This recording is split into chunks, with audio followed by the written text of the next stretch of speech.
வணக்கம். இன்றைக்கி நம்ம பார்க்க போகிற சமையல் என்னென்னு பார்த்தீங்கன்னா, எல்லாருக்கும் பிடிச்ச மாதிரி ஒரு சண்டே ஸ்பெஷலாக சிக்கன் பிரியாணி, ஒரு 1/4 கிலோ அளவுக்கு சிக்கன் பிரியாணியும், அதுக்கு ஊற்றி சாப்பிட்ற மாதிரி சிக்கன் கிரேவியும் எப்படி செய்யலாங்கிறது பார்க்கலாம்.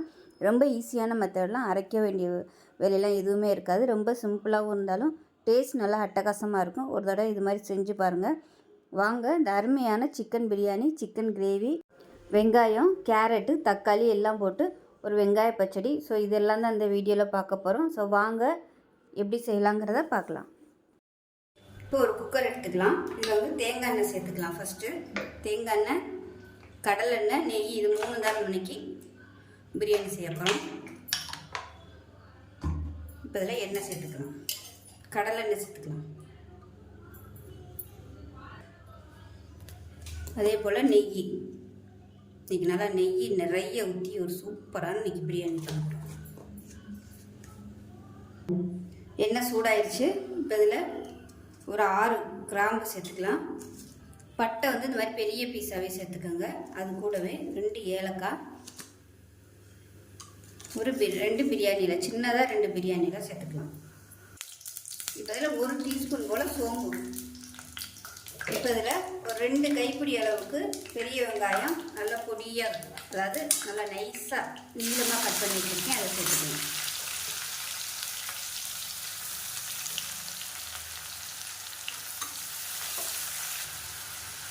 இப்போ வெங்காயம் வதங்கிட்டு இருக்கும்போதே ஒரு கைப்பிடி புதினா, ஒரு கைப்பிடி கொத்தமல்லி சேர்த்துக்கலாம். இதிலே நல்லா வதங்கிடும், இந்த எண்ணெயில் நல்லா வதங்கிடும்.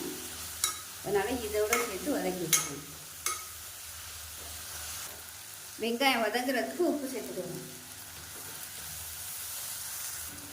இப்போ வெங்காயம் நல்லா இந்த அளவுக்கு ப்ரௌன் கலரில் வதங்கிடுச்சு. இதில் வந்து ஒரு 2 ஸ்பூன் அளவுக்கு இஞ்சி பூண்டு பேஸ்ட்டு சேர்த்துக்கணும். இதையும் சேர்த்து நல்லா வதக்கி விட்டுக்கணும்.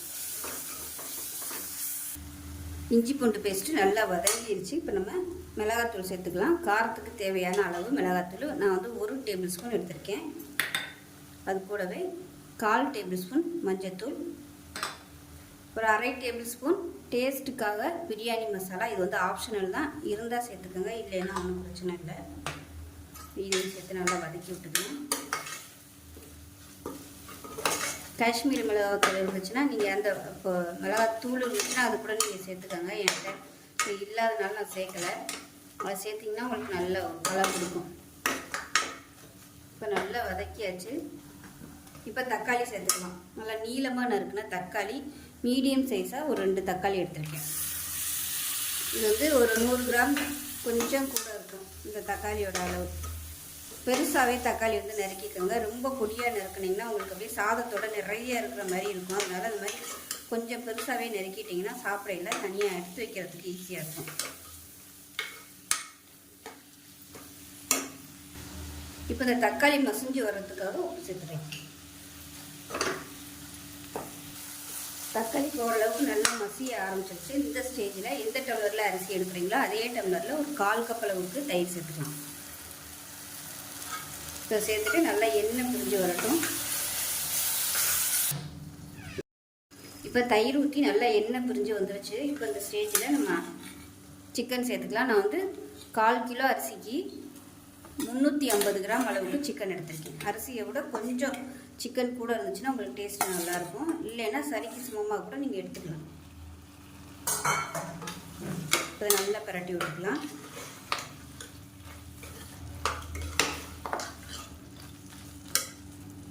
இப்போ வந்து நான் இந்த டம்ளரில் தான் எடுத்தேன். இந்த டம்ளர் வந்து கரெக்டாக 250 கிராம் அளவுக்கு அரிசி பிடிக்கும். 1/4 கிலோ அரிசி. இதில் 1 டம்ளர் எடுத்திருக்கேன். 1 டம்ளர் வந்து பாசுமதி அரிசி. நல்லா கழுவிட்டு நல்லா ஒரு 20 நிமிஷம் ஊறிடுச்சு. நான் முன்னாடியே வந்து கரெக்டாக வந்து 1.25 டம்ளர் தண்ணி வந்து ஊற்றிட்டேன். 1 டம்ளருக்கு 1.25 தண்ணி ஊற்றி ஊற வச்சுருந்தேன். இப்போ இந்த தண்ணியை இருத்துட்டு அந்த தண்ணியை வந்து நல்லா சூடு பண்ணி வச்சுருக்கிறேன். இது நல்லா சூடாகவும் நம்ம அந்த சிக்கனில் சேர்த்துக்கலாம். ஏன்னா மசாலாலாம் நல்லா வதக்கியிருக்கோம். நம்ம வந்து பச்சை தண்ணி ஊற்றினோம்னா டேஸ்ட்டு மாறிடும். அதனால் எப்பயுமே வந்து இந்த மாதிரி சூடு பண்ணிவிட்டு சேர்த்துக்கோங்க. ஒருவேளை நீங்கள் தேங்காய் பால் சேர்க்குறதா இருந்தாலும் அந்த தேங்காய் பாலை வந்து அதில் ஊற்றிடுங்க. மொத்தமாக 1.25 டம்ளர் தேங்காய் பால் ஊற்றிட்டு கொதிக்க விடக்கூடாது. லைட்டாக அந்த சூடு ஏறினோடனே அந்த தண்ணியை தூக்கி இதில் ஊற்றிடணும். இப்போ சிக்கன் நல்லா வதங்கிட்டு இருக்கு. இதில் வந்து ஒரு 5 முந்திரி பருப்பு சேர்த்துக்கலாம். இதுக்கு கூட சேர்க்குறதுனாலும் நீங்கள் சேர்த்துக்கலாம். இது வந்து நல்ல ஒரு டேஸ்ட்டு கொடுக்கும். அந்த முந்திரி பருப்போட ஃப்ளேவர் எசன்ஸ் எல்லாமே பிரியாணியில் இறங்கும்போது நல்ல ஒரு ரிச்சான ஃப்ளேவர் கிடைக்கும். இப்போ நல்லா வதக்கியாச்சு. இப்போ நம்ம வந்து தண்ணியை சேர்த்துக்கலாம். 1 டம்ளருக்கு 1.25 டம்ளர் தண்ணி வச்சுருக்கிறேன். 1.5 வைக்கலாம். 1.5 வச்சிங்கன்னா கொஞ்சம் அப்படியே ஹார்டாக இருக்கிற மாதிரி இருக்கும். அதனால் 2 டம்ளர் தான் வைக்கணும். இப்போ நம்ம குக்கரில் வைக்க போகிறோம். சிக்கனில் வந்து தண்ணி விட்டு வரும். அதனால் கரெக்டாக வரும். தயிர் தக்காளி எல்லாமே இருக்கிறதுனால கரெக்டாக வரும். அதனால் நான் வந்து கொஞ்சம் 1/4 டம்ளர் தண்ணி கம்மியாக வச்சுட்டு 1.25 டம்ளர் வச்சுருக்கேன். இப்போ நல்லா எல்லாத்தையும் கலந்துக்கலாம். இப்போ நல்லா கலந்துட்டு மூடி வச்சிடலாம். மூடி வச்சுட்டு நல்லா ஒரு 2 விசில் விட்டுட்டு பார்க்கலாம். இப்போ 2 விசில் விட்டாச்சு. 2 விசில் விட்டுட்டு எடுத்துடலாம். ஸ்டீம்லாம் போகணும்னு அவசியம் இல்லை. ஓப்பன் பண்ணிடலாம். ஒரு 5 நிமிஷம் கழித்து ஓப்பன் பண்ணிடுங்க. இப்போ ஓப்பன் பண்ணிவிட்டு கேஸ் ஆனில் இருக்குது. இப்போ பாருங்கள் நல்லா கொதிச்சுக்கிட்டு இருக்குது. இப்போ நம்ம ஊற வச்சுருந்த அரிசியை சேர்த்துக்கலாம். இந்த மாதிரி நீங்கள் விசில் விட்டுட்டு சாதத்தை சேர்க்கும்போது அந்த சிக்கனோட ஃப்ளேவர் வந்து நல்லா அதிகமாக இருக்கும். அந்த தண்ணியில் வந்து நல்லா இறங்கிடும். அதுக்கப்புறமா நம்ம அரிசியை போடும்போது நல்லாயிருக்கும் டேஸ்ட்டு. சிக்கனுமே நல்லா வெந்துடும். இல்லைன்னா உங்களுக்கு ஹார்டாக இருக்கும். உப்பு காரம் எல்லாமே நல்லா அதில் இறங்கிடும். இப்போ லேசாக மிக்ஸ் பண்ணி விட்டுக்கலாம். மிக்ஸ் பண்ணி விட்டுட்டு தேவைப்பட்டால் நீங்கள் வந்து எலுமிச்சம்பழம் புரிஞ்சுக்கலாம். டேஸ்ட் பண்ணி பாருங்கள். பார்த்துக்கிட்டு கம்மியாக இருக்க மாதிரி இருந்துச்சுன்னா நீங்கள் வந்து லெமன் ஜூஸ் சேர்த்துக்கலாம். இப்போ எனக்கு வந்து கம்மியாக இருக்க மாதிரி இருக்குது. அதனால் லெமன் ஜூஸ் வந்து நான் சேர்த்துக்கிறேன். நல்லா கலந்து விட்டுட்டு மூடி வச்சிடலாம். இது மேலாப்பில் மட்டும் நெய் சேர்த்துக்கலாம் வாசனைக்காக. மூடி வச்சுட்டு அதில் ஒரு 2 விசில் விட்டுட்டு பார்க்கலாம். ஸ்டீம்லாம் போனதுக்கப்புறம் தான் ஓப்பன் பண்ணணும். மறுபடியும் நல்லா ஒரு தடவை மிக்ஸ் பண்ணி விட்டுக்கலாம்.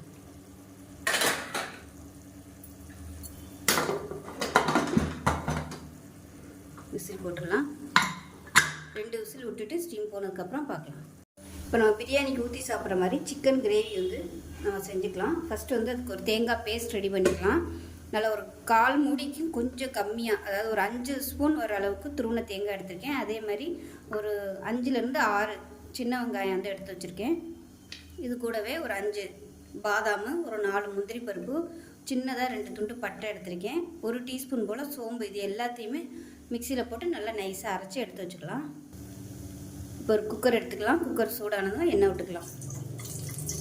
இப்போ எண்ணெய் சூடாகிடுச்சு. கரம் மசாலா எல்லாமே சேர்த்துக்கலாம். பிரியாணி இலை, பட்டை, சோம்பு, கல்பாசி, 2 ஏலக்காய், 5 கிராம்பு, இது எல்லாத்தையுமே இதில் சேர்த்துக்கலாம்.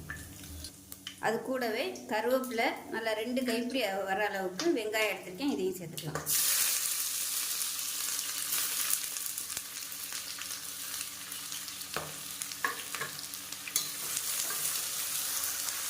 வெங்காயம் வதங்குறதுக்கு உப்பு சேர்த்துக்கலாம். வெங்காயம் லைட்டாக ப்ரௌன் கலரில் வர ஆரம்பிச்சிருச்சு. இது வந்து நல்லா ஒரு 2 டேபிள் ஸ்பூன் அளவுக்கு இஞ்சி பூண்டு பேஸ்ட்டு சேர்த்துக்கலாம். இஞ்சி பூண்டு பேஸ்ட்டு போட்டு நல்லா வதக்கியாச்சு. இப்போ வந்து ஒரு 4 பச்சை மிளகாயை 2ஆக கீறிட்டு சேர்த்துக்கலாம். இது கண்டிப்பாக சேர்த்துக்கோங்க. நல்ல ஒரு ஃப்ளேவர் கொடுக்கும். இதை சேர்த்துட்டு நம்ம மசாலா தூள் எல்லாமே சேர்த்துக்கலாம். வீட்டில் வந்து நீங்கள் எது வச்சுருக்கீங்களோ அதை சேர்த்துக்கோங்க. நான் வீட்டில் வந்து யூஸ் பண்ணுற மசாலா தூள் எடுத்திருக்கேன் தேவையான அளவுக்கு. இப்போ இதையும் சேர்த்து நல்லா வதக்கி விட்டுக்கலாம். மசாலா எல்லாத்தையுமே எண்ணெயில் நல்லா வதக்கிடணும். சுருண்டு வர அளவுக்கு வதக்கிட்டு மீடியம் சைஸாக ஒரு 3 தக்காளி பழம் வந்து மிக்சியில் அடித்து ஊற்றிட்டு நல்லா எண்ணெய் பிரிஞ்சு வர அளவுக்கு வதக்கி விட்டுக்கலாம். தக்காளி அரைச்சி ஊற்றின வீடியோ மிஸ் ஆயிடுச்சு. இப்போ தக்காளி சேர்த்து நல்லா வதக்கியாச்சு. இப்போ லைட்டாக அடி பிடிக்குது. அதனால கொஞ்சம் எண்ணெய் விட்டுக்கிறேன் நான். இன்னுமே நல்லா எண்ணெய் பிரிஞ்சு வரணும். இப்போ தான் உங்களுக்கு கிரேவி நல்லா டேஸ்ட்டாக வரும். இப்போ பாருங்கள் நல்லா அப்படியே தொக்கு மாதிரி இருந்துச்சு. பாருங்கள் நல்லா எண்ணெயெல்லாம் பிரிஞ்சு சூப்பராக வந்துருச்சு. இந்த ஸ்டேஜில் 1/2 கிலோ சிக்கன் வந்து கழுவி வச்சுருக்கேன். அதை சேர்த்துக்கலாம்.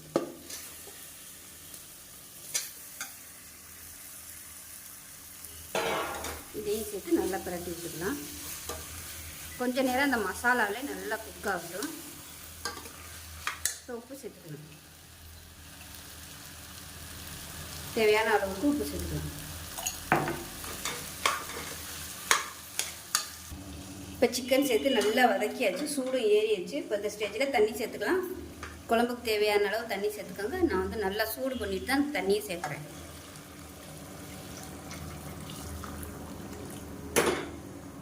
சிக்கன் குழம்புக்கு மட்டும் எப்பவுமே தண்ணி கம்மியாகவே ஊற்றணும். ஏன்னா அதுலேருந்து தண்ணி வரும், குழம்பு வந்து ரொம்ப தண்ணியாக இருக்கும்.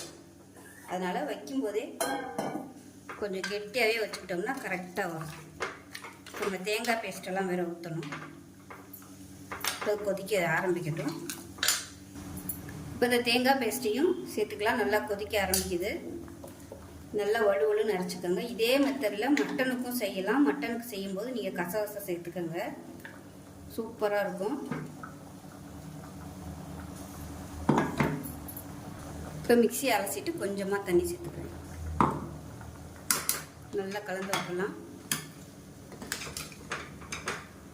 கலந்து விட்டுட்டு உப்பெல்லாம் செக் பண்ணி பார்த்துட்டு பத்தலைன்னா உப்பு சேர்த்துக்கலாம். உப்பு சேர்த்துக்கலாம். மூடி வச்சிடலாம். விசில் போட்டுட்டு நல்லா ஒரு 5 விசில் விட்டுட்டு ஸ்டீம் போனதுக்கப்புறம் பார்க்கலாம். இப்போ நம்ம வெங்காய பச்சடி ரெடி பண்ணிக்கலாம். வெங்காயம் வந்து நல்லா நீளமாக நறுக்கி வச்சுருக்கேன். ஸோ எங்கள் வீட்டில் வந்து வெங்காயம் அதிகமாக சாப்பிட மாட்டாங்க, அதனால நான் வந்து கொஞ்சம் தான் எடுத்திருக்கேன். கேரட்லாம் போடுறதுனால கொஞ்சம் நிறையா வரும். இப்போ இதில் குட்டியாக ஒரு மீடியம் சைஸ் தக்காளியில் வந்து பாதி எடுத்திருக்கேன். பாதி எடுத்துகிட்டு அந்த விதையெல்லாம் வந்து எடுத்துட்டேன். விதை மட்டும் சேர்த்துக்கலாம். இது வந்து 1 டேபிள் ஸ்பூன் அளவுக்கு வரும். அதோட ஒரு 2 பச்சை மிளகா, அதுவும் 1 டேபிள் ஸ்பூன் அளவு பொடியாக கட் பண்ணது. இது கூடவே நல்லா ஒரு 3 டேபிள் ஸ்பூன் வர மாதிரி துருவின கேரட் சேர்த்துட்டு கொஞ்சமாக கொத்தமல்லியில் சேர்த்துக்கலாம். இது கூடவே ஒரு அரை மூடி லெமன் ஜூஸ் பிழிஞ்சு விட்டுக்கலாம்.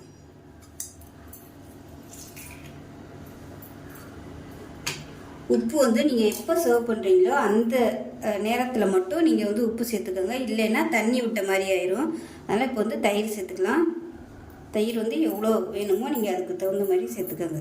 அதாவது சரிக்கு சமமாக எடுக்கணும். வெங்காயம் எந்த அளவுக்கு எடுக்கிறோமோ அதே அளவுக்கு தயிர் எடுக்கணும். 1/4 கிலோ வெங்காயம் எடுத்திங்கன்னா 1/4 கிலோ தயிர் சேர்க்கணும்.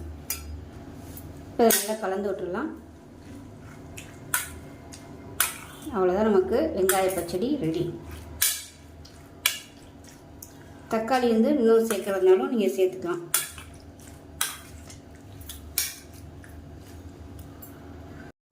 இப்போ நம்ம குழம்பு எப்படி இருக்குன்னு பார்க்கலாம். நல்லா சூப்பராக வந்துருச்சு. இந்த அளவுக்கு இருந்துச்சு. நல்லா விசில் விட்டு வரும்போது நல்லா வற்றி கரெக்டாக சூப்பராக இருக்கும். திக்னஸ் பாருங்கள், அருமையாக இருக்குது. கரெக்டாக நம்ம சாதத்தை பிரியாணியில் ஊற்றி சாப்பிட்றதுக்கு கரெக்டாக இருக்குது. தண்ணியாக இருந்துச்சுன்னா ஓடும், அதனால் இந்த மாதிரி இருந்தால் தான் கரெக்டாக வரும். இது ஆறுச்சுன்னா உங்களுக்கு இன்னுமே நல்லா கெட்டியாக வரும். நான் வந்து கொஞ்சம் கூட தான் வச்சுருக்கேன், நைட்டுக்கு டிஃபன் எடுத்துக்கலான்னு. இப்போ மேலாப்பில் கொத்தமல்லி சேர்த்துடலாம். நல்லா வாசனையாக இருக்குது. நம்ம அந்த பாதாம் முந்திரியெல்லாம் அரைச்சி போட்டதுனால ஃப்ளேவர் வந்து சூப்பராக வருது. கண்டிப்பாக நீங்கள் வந்து பிரியாணிக்கு இது மாதிரி செஞ்சு பாருங்கள், நல்லா அட்டகாசமாக இருக்கும். இப்போ அடுத்து நம்ம பிரியாணி எப்படி இருக்குன்னு பார்க்கலாம். இப்போ அடுத்து பிரியாணி ஓப்பன் பண்ணி பார்க்கலாம் எப்படி இருக்குன்னு. இதுவுமே அருமையாக வந்துடுச்சு. இதில் வந்து நான் ஒரு பச்சை மிளகா வந்து லாஸ்ட்டாக போட்டேன், அது வந்து சொல்ல மறந்துட்டேன். அதுக்கப்புறமா நான் ஓப்பன் பண்ணிவிட்டு பச்சை மிளகா வந்து ஒரு 3 பச்சை மிளகா இந்த மாதிரி கட் பண்ணிவிட்டு சேர்த்துருக்கேன். நீங்கள் வந்து முன்னாடியே சேர்த்துக்கோங்க. இப்போ நல்லா கீழே இருந்து மேலே வரைக்கும் புரட்டி விட்டுருலாம். நல்லா அருமையாக இருந்துச்சு. நல்லா ஸ்டீம் போயிடுச்சு, அடியிலெல்லாம் பிடிக்கல. நல்லா அருமையாக இருந்துருக்கும். அவ்வளோதான், சூப்பராக இருக்குது பிரியாணி. நல்லா நீளமாக அருமையாக இருக்கும். அதை சர்வ் பண்ணிடலாம்.